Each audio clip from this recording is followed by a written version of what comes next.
Good evening and welcome to Share Market Mike. Tata Steel has stopped the trading of its partly paid share in the stock exchanges.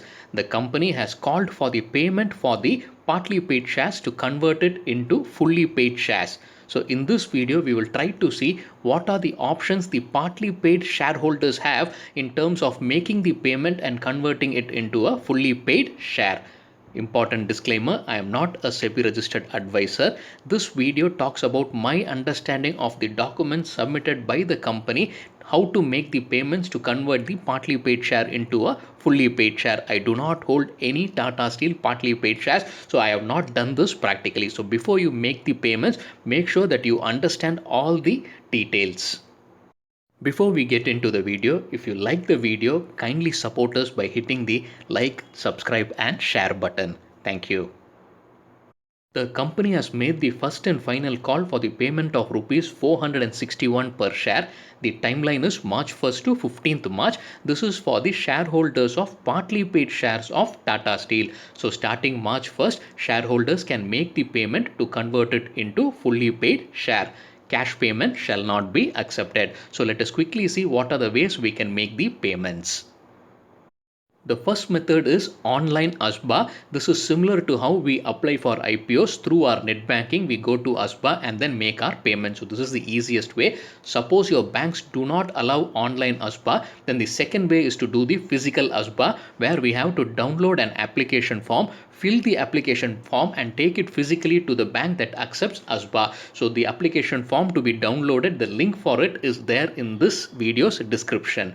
The third method is certain brokers allow the payment through online. These brokers contain 3-in-1 accounts, which is trading, demat and bank account. These are rare brokers. So you may check with your brokers if they are accepting the payments for these partly paid shares. The fourth method is through Cheque and DD. Again, here we have to download something called the payment slip, fill it and then send it to the appropriate address that we will see in the following slides. The last method is through Registrar's website called the RWAP. The Registrar for Tata Steel is linkintime.co.in. So through the Registrar's website also we can make the payments.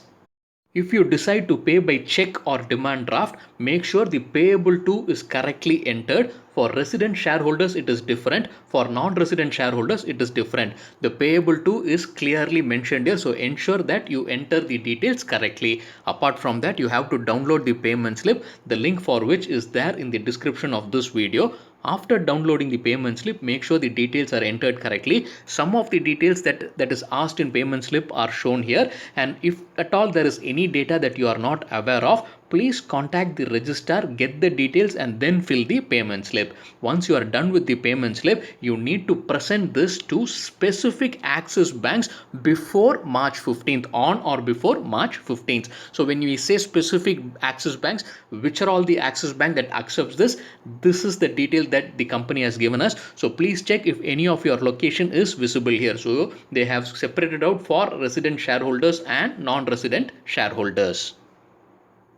In case your location doesn't have a bank collection center or the ASBA facility, you may send the payment slip and DD or check to the registrar's address. The registrar's address is shown here in the screen. It is also provided in the description of this video. You may send it through registered post or speed post to this address along with the check, demand draft and the payment slip. And you have to ensure that it reaches them by or before, on or before March 15th, 2021. While you make the payment through checks or demand draft, please ensure there is no post-dated checks because that will not be accepted. And if there is any delay, the company shall not be responsible. And also ensure the outstation check and all those details are correctly verified because outstation checks will not be accepted.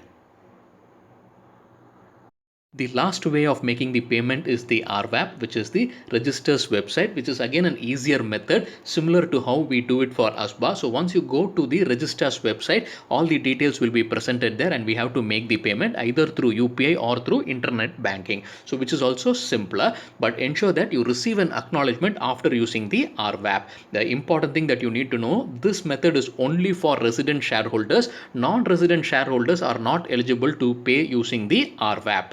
Ensure that if you have any questions, you reach out to the registrar's website. The phone numbers are also provided. The phone numbers the phone numbers are also there in the description of this video. Few things to keep in mind while making the payment. Cash payment will not be accepted. Don't use third party bank accounts because that may get rejected. No part payment is allowed. We have to make the full payment. What would happen if we don't make the payment on time? It is very simple. Whatever we paid earlier during the first application, we will lose that and we will not get any money back. So after making the payment, by when will I get the fully paid equity shares? The company is saying it will take 2 to 3 weeks to complete the procedure from the last date of the payment, which is March 15th, and then the fully paid equity shares will be credited into your demat account.